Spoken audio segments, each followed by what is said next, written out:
Hey guys, welcome. कैसे हो आप सब? तो आज मैं बात करने वाला हूँ 2067 मूवी के बारे में। यस, ये मूवी का नाम है।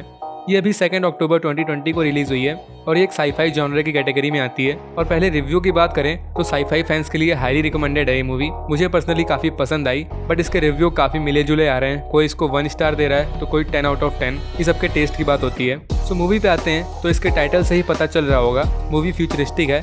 ईयर 2067 में मूवी स्टार्ट होती है और मूवी टाइम ट्रेवल पे बेस्ड है। तो चलिए छोटा सा इंट्रो देखते हुए शुरू करते हैं। And you all just have to sit down, keep calm and listen to मी।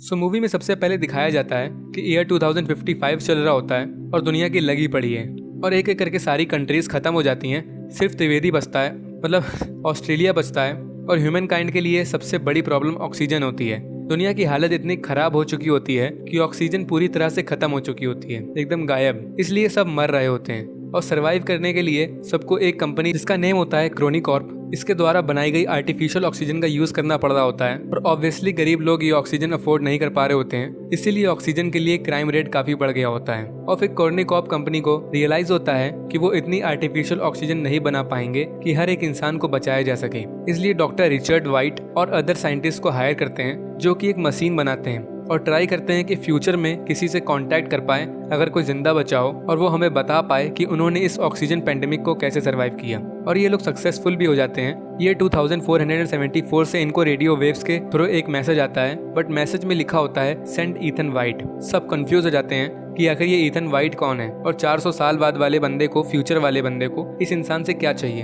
तो ईथन वाइट इन्हीं डॉक्टर रिचर्ड वाइट का 8 साल का लड़का होता है। बट फिर कुछ टाइम बाद डॉक्टर रिचर्ड वाइट मिसिंग हो जाते हैं और ईथन की मॉम का ऑक्सीजन मास्क की वजह से मर्डर हो जाता है। बट ईथन को जूड, एक स्ट्रेंजर होता है, वो इसको बचा लेता है और अब जूड इसकी देखभाल करता है, इसको बड़े भाई की तरह पालता है और फैमिली की तरह इसकी केयर करता है। और ये दोनों बड़े हो जाते हैं और अब ये 2067 होता है और ये दोनों अपनी लाइफ न्यूक्लियर पावर रिएक्टर को सही करने में बिता रहे होते हैं ताकि सिटी में इलेक्ट्रिसिटी और ऑक्सीजन फ्लो होती रहे। ये यहाँ पूरे जोश के साथ काम करते हैं क्योंकि ईथन की एक गर्लफ्रेंड होती है जेंथी, जिससे वो काफी प्यार करता है। बट वो सिक होती है और उसका कोई क्योर नहीं मिल रहा होता है क्योंकि इस प्लेनेट में अब कोई भी पेड़ पौधे नहीं होते। इसलिए ईथन अपने वर्क में काफी मेहनत करता है पैसे कमाने के लिए ताकि वो जेंथी को सारे ऑक्सीजन मास्क प्रोवाइड कर सके। बट फिर एक दिन इन दोनों भाई को उसी कॉर्निकॉर्प कंपनी में बुलाया जाता है और उसकी हेड ईथन को बताती है कि उनको 474 साल आगे फ्यूचर से एक मैसेज रिसीव हुआ है, send Ethan white. I know आप काफी कंफ्यूज हो गए कि ये बात तो काफी पुरानी है, जब ईथन 8 साल का था, बट अभी आगे मैं एक्सप्लेन करूंगा। Back to the story. फिर ये कंपनी की हेड ईथन से बोलती है कि तुमको हम टाइम मशीन से टाइम में आगे भेजेंगे जैसा वहाँ के लोग चाहते हैं और तुम उन लोगों से मिलोगे और पता करोगे कि सर्वाइव कैसे करें इस पेंडेमिक को। बट प्रॉब्लम ये होती है कि साइंटिस्ट बस ईथन को फ्यूचर में भेज सकते हैं, बट वापस आने का रास्ता उसे खुद ढूंढना पड़ेगा। और ऑब्वियसली ईथन डर जाता है और जाने से मना कर देता है क्योंकि उसको जेंथी की फिक्र होती है। बट जूड और जेंथी इसको समझाते हैं कि दुनिया को सेव कर सकते हो तुम। और फिर थोड़ी बहस के बाद ईथन मान जाता है फ्यूचर में जाने के लिए और ये रेडी होता है और साइंटिस्ट इसको एक AI मशीन देता है, आर्ची, लाइक सिरी और कोर्टाना। और टाइम मशीन का यूज करके ईथन को फ्यूचर में फेंक देते हैं और ये आसमान से वहाँ गिरता है, पर इसको कुछ होता नहीं है इसके सूट की वजह से, लेकिन इसका सूट जल जाता है। और वहाँ ये जंगल में होता है तो ये काफी खुश होता है क्योंकि इसको ऑक्सीजन मिल रही होती है और लगभग 400 साल बाद अर्थ ने अपने आप को वापस हील कर लिया होता है। बट वहाँ लिविंग लाइफ का ईथन को कोई नामो निशान नहीं मिल रहा, ना कोई एनिमल का ना कोई इंसान का। और ईथन का मेन पर्पस फ्यूचर में आने का ये होता है कि इसको अपनी गर्लफ्रेंड की लंग सिकनेस के लिए क्योर ढूंढना होता है। और इसको वहाँ एक स्ट्रेंज चीज दिखती है, इसको एक स्केलेटन पड़ा दिखता है जो कि यही होता है। उसके सूट में इसी का नेम लिखा होता है, ईथन वाइट, और हेड में बुलेट का होल होता है। पहले तो इसे बिलीव नहीं होता, बट ईथन के हैंड में एक रिस्ट बैंड होता है, लाइक ओमनीट्रिक्स, जो कि इसके डैड ने इसे इस बर्थडे में गिफ्ट की थी। इसके हाथ में चिपका दी थी एक्चुअली, और ये रिस्ट बैंड कभी नहीं निकलता, ये इसके हैंड में बोन से जाके चिपक गया था। और ईथन को उस स्केलेटन के हाथ में भी सेम रिस्ट बैंड दिखता है, जिससे कंफर्म हो जाता है कि स्केलेटन इसी का है। बट इस मरे हुए ईथन के रिस्ट बैंड में ग्रीन लाइट जल रही होती है और जिंदा ईथन के बैंड में रेड लाइट। और जैसा इस जिंदा ईथन के पास एक आर्ची होता था, सेम इसके स्केलेटन के पास भी एक बहुत ओल्ड आर्ची होता है, बट वो वर्क कर रहा होता है। और ईथन उसमें लास्ट ऑडियो रिकॉर्डिंग सुनता है तो एक आदमी ईथन को मार रहा होता है और गन की आवाज आती है। और जैसे आपको इस टाइम कुछ समझ नहीं आ रहा है, सेम ईथन को भी कुछ समझ में नहीं आ रहा था, like what the hell is going on. But और फिर आर्ची की हेल्प से ईथन वहाँ सराउंडिंग में घूमता है और फिर रात में एक बेरी खा लेता है जो कि एक्चुअली एक पॉइजनस बेरी थी और ईथन को बहुत पेन होता है और वो काइंड ऑफ मरने लगता है। बट तभी आसमान से कुछ चमकता हुआ जमीन में गिरता है और एक आदमी आता है जो कि ईथन को मरने से बचा लेता है इसको एंटीडोट देके, और ये आदमी जूड होता है। ये एक्चुअली वही लैब से स्पेशली ईथन को मरने से बचाने के लिए फ्यूचर में आता है और फिर ये दोनों आर्ची की हेल्प से एक बंकर में पहुंचते हैं और बंकर ईथन की आई चेक करके गेट ओपन करता है और ये दोनों अंदर जाते हैं और सिस्टम स्क्रीन में वेलकम ईथन वाइट लिखा होता है और बंकर ईथन के हाथ में लगे रिस्ट बैंड से डीएनए मैच करता है और ये बंकर एक्टिवेट हो जाता है और इसकी रिस्ट बैंड की भी लाइट रेड से ग्रीन हो जाती है। और ये जगह एक्चुअली वही लैब होती है जहाँ पास्ट में इस टाइम मशीन रखी है। और अब इतना तो समझ गए कि ये बंकर सिर्फ ईथन की डीएनए से ही खुलता है, तो फिर वो फ्यूचर में मैसेज किसने भेजा इनको 2067 में। खैर, और जूड टाइम मशीन देख के खुश हो जाता है क्योंकि अब ये पास्ट में मतलब अपने टाइम में वापस जा सकते हैं। और फिर ईथन लैब के ओल्ड लॉग्स चेक करता है जिसमें उसके डैड के होलोग्राफिक रिकॉर्डिंग्स होती हैं उसी दिन की जब इनको ये मैसेज रिसीव हुआ था सेंड ईथन वाइट वाला। और इसके डैड बताते हैं कि हम फ्यूचर में चीजें नहीं भेज सकते क्योंकि पावर सप्लाई की प्रॉब्लम होती है रिसिपिटेंट वाली साइड में जहां अभी ईथन है, इनकी टाइम मशीन में प्रॉब्लम होती है। और तभी 2474 की लैब में 4 घंटे का काउंटडाउन शुरू हो जाता है टाइम मशीन के चालू होने का और इन दोनों को वापस घर जाने का। बट तभी इस सिटी की पावर सप्लाई गायब हो जाती है और इनके पास 4 घंटे होते हैं इसको सही करने के लिए, वरना ये दोनों वापस नहीं जा पाएंगे अपने टाइम में। इसलिए इनको सिटी के न्यूक्लियर रिएक्टर को जाके सही करना होगा ताकि पावर वापस आ सके। और ये दोनों निकलते हैं और सिटी को जाके फर्स्ट टाइम देखते हैं तो ह्यूमन काइंड पूरी तरह से खत्म हो चुकी होती है, एक इंसान का नामो निशान नहीं होता है। और ईथन पहले जेंथी के क्लासरूम जाता है जहाँ इसकी वाइफ का स्केलेटन और उसके स्टूडेंट्स के स्केलेटन पड़े होते हैं, तो ईथन पूरी तरह से टूट जाता है। और एक्चुअली यहाँ से मोस्ट कंफ्यूजिंग चीज स्टार्ट होती है जब ईथन अपने सो कॉल्ड भाई से ही बहस करने लगता है, उस पे ही शक करने लगता है कि तुम यहाँ क्यों आए, कॉर्निकॉर्प कंपनी ने मेरी जान बचाने के लिए कोई मेडिक या कोई सोल्जर क्यों नहीं भेजा, उन्होंने तुमको क्यों भेजा। और फिर ईथन फिर से उस आर्ची की रिकॉर्डिंग सुनता है तो इसको रियलाइज होता है अदर पर्सन जो ईथन को गोली से मार देता है वो एक्चुअली जूड की ही वॉइस होती है और जूड को कोई आइडिया नहीं होता है कि यहाँ क्या चल रहा है। और जूड गन निकाल के ईथन के ऊपर तान देता है। अब ये गन कहाँ से आई, really what the hell is going on.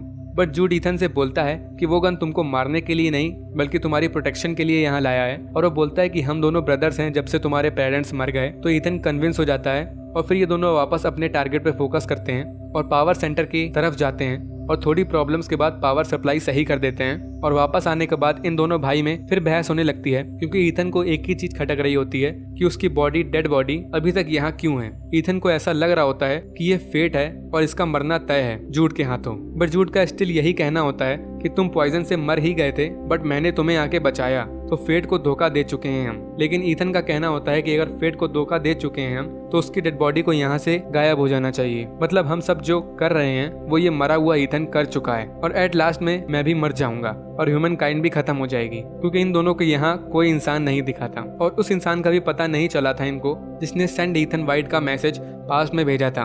और फिर ईथन और ओल्ड लॉग्स चेक करता है जिसमें इसको पूरी सच्चाई दिखती है कि डॉक्टर वाइट समझ जाते हैं कि कॉर्निकॉर्प की हेड के इरादे दुनिया बचाने के नहीं है, इसको सिर्फ अपनी और अपने कुछ लोगों की फिक्र है और इसलिए वो फ्यूचर में जाके न्यू लाइफ शुरू करना चाहती है। और डॉक्टर वाइट उसके प्लान में साथ देने से मना कर देते हैं और ये हेड डॉक्टर वाइट को मार देती है और ईथन की मॉम को भी मरवा देती है। और जूड एक्चुअली में कॉर्निकॉर्प के लिए ही काम करता था और इसको ईथन का गार्डियन बना दिया गया था ईथन के पेरेंट्स के डेथ के बाद और केयर करने के लिए बोला गया था क्योंकि ये कॉर्निकॉर्प की हेड जानती थी ईथन ही इन सब की है, उसी के डीएनए से लैब ओपन होगी। और ये देख इन दोनों भाई की काफी लड़ाई होती है और ईथन अपना प्लान बदल देता है यहाँ से वापस पास्ट में जाने का। और फ्लैशबैक में पास्ट के 2067 का सीन दिखाते हैं कि कॉर्निकॉर्प की हेड रेडी होती है ईथन के वापस आने के लिए और उसने कुछ लोग जमा कर लिए होते हैं जिनको ये फ्यूचर में ले जाने के लिए तैयार कर रही होती है और अपना तो खुद जाती है। और इसका प्लान था जब ईथन यहाँ आएगा तो उसको गोली मार देंगे और हम फ्यूचर में चले जाएंगे। बट इस टाइम ईथन काइंडा समझ गया था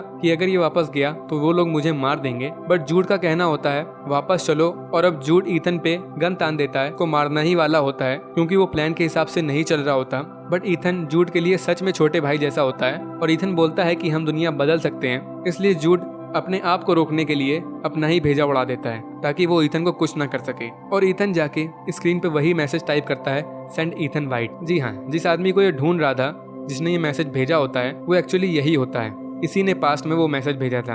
आप सबने डार्क देखी होगी, पास्ट फ्यूचर प्रेजेंट सब कनेक्ट होते हैं और ये अपने आप को वापस अपने टाइम में भेजने की जगह पेड़ पौधे वापस पास्ट में भेज देता है और वो रिकॉर्डिंग भी भेजता है जिसमें ये हेड मिस्टर वाइट को मार रही होती है और अपनी गर्लफ्रेंड के लिए क्योर भी भेजता है और अपना फ्यूचर में अकेला रह जाता है और अपने भाई को बरी करता है। और तब इसे रियलाइज होता है कि यहाँ बटरफ्लाई आ गई है, मतलब लिविंग थिंग, और इसकी डेड बॉडी का स्केलेटन भी अपने आप गायब हो जाता है और ये भाग के उसी जगह जाता है जहाँ पहले सिटी तबाह दिख रही थी, बट अब वहाँ पर एकदम न्यू सिटी होती है और पूरी डेवलप्ड हो चुकी होती है और ये 2474 होता है, तो बहुत ज़्यादा डेवलप हो चुकी होती है और मूवी इसी पॉइंट में ख़त्म हो जाती है। अब मुझे पता है कि बहुत कंफ्यूजन होगी, तो मैं पूरी एंडिंग को शॉर्ट में और रियल फॉर्मेट में क्लियर कर देता हूँ। छोटा इथन और उसके पापा डॉक्टर वाइट, इन दोनों की फादर सन रिलेशनशिप बड़ी अच्छी होती है, बट डॉक्टर वाइट के पास और भी काम होते हैं, लाइक टाइम मशीन बनाने के और फ्यूचर में लोगों से कांटेक्ट करने के, और ये सक्सेस भी हो जाते हैं। बट जब फ्यूचर से इनको फर्स्ट मैसेज आता है कि सेंड इथन वाइट, तो डॉक्टर टेंशन में आ जाते हैं और सबसे पहले जाके अपने बेटे के हाथ में वो रिस्ट बैंड चिपका देते हैं ताकि यही उस लैब को एक्टिवेट कर सके।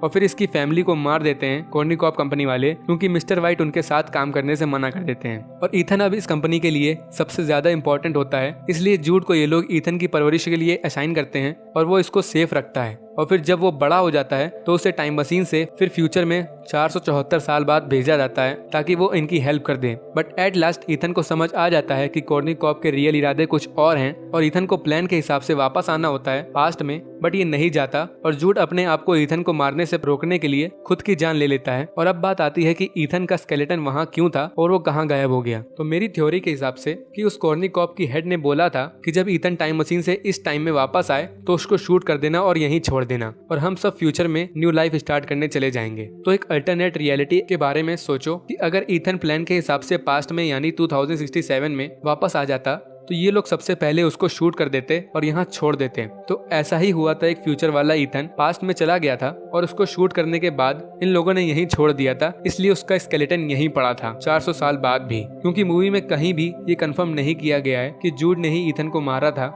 यहाँ तक उसने आर्ची में अपनी और जूड की फाइट की वीडियो रिकॉर्डिंग भी देखी थी, बट गन शॉट वाला सीन वो नहीं देख पाया था, उसको हाइड कर दिया गया था, सिर्फ गन शॉट की साउंड नहीं थी। तो मुझे तो बस यही एक्सप्लेनेशन समझ आया। लेकिन अब बात की अगर ऐसा हुआ था तो ये सब लोग कॉर्निकॉप वाले फ्यूचर में आ गए होंगे, बट इनका तो यहाँ कोई नामो निशान नहीं मिला, तो शायद ये लोग यहाँ आके भी सेटल नहीं हो पाए, मतलब जीना नहीं सीख पाए, और या फिर ये टाइम मशीन से यहाँ कभी आ ही नहीं पाए। और देन मूवी की एंडिंग में इथन खुद पास्ट में जाने की बजाय पेड़ पौधे और प्रूफ भेज देता है, जिसकी वजह से वहाँ के लोग कॉर्निकॉप की हेड को मुजरिम बना लेते हैं। और अब मेन इविल पर्सन तो चली गई होती है और बाकी जो समझदार लोग होते हैं उन्होंने उन पेड़ पौधों से जो इथन ने इन्हें भेजे थे उनसे और नया पेड़ बनाए होंगे और ऑक्सीजन की प्रॉब्लम को दूर कर लिया होगा। और इसीलिए लास्ट में इथन का स्केलेटन गायब हो जाता है, क्योंकि जब वो पास्ट में गया ही नहीं तो उसको शूट नहीं किया गया और इसीलिए उसका स्केलेटन नहीं था वहाँ। और पूरी सिटी एकदम से डेवलप हो गई थी, कॉस 2067 से 2475 हो गया था, तो ऑब्वियसली टेक्नोलॉजी और ह्यूमैनिटी बहुत ज्यादा डेवलप कर गई होगी। और मेन पॉइंट कि आखिर वो मैसेज फ्यूचर से इथन ने पास्ट में क्यों भेजा था, तो ये भी सिंपल है, क्योंकि वो जानता था वो जिसको ढूंढने फ्यूचर में आया था, जिसने ये मैसेज भेजा था, वो ये खुद ही था। तो अगर ये पास्ट में मैसेज ना भेजता तो ये सब होता ही ना